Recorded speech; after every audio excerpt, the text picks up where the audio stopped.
继续来看台北市长郭文哲身兼民进党的党主席，昨暝是率团到澳洲去考察市政10天，有支持者到桃园机场加油鼓励。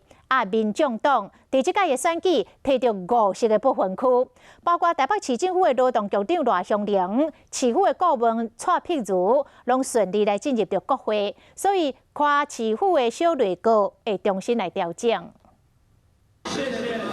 2020选举出炉，民众党得到50不分区立委席次，台北市长郭文哲的市府内阁人数嘛变动，因为包括名列民众党不分区名单第一位的劳动局长赖香玲，甲排第5名的市府顾问蔡碧如，拢会进军国会。民众党会由赖香玲来担任党团的总调，在2月初上任以前，就完成局长离职手续。有没有考虑要是哪一个委员会？有重叠的应该是香菱跟我。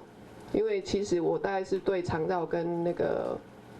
卫生福利会比较熟，但是因为它是劳工议题，所以这个我们两个会再协调。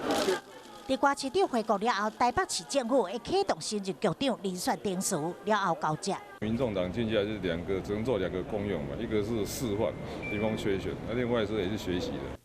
另外，除了赖香玲甲蔡碧如，市府研考会主委伊家底，嘛因为生涯规划已经清晰，郭市长伫出国前已经批准，市府后任甲雷达有关系。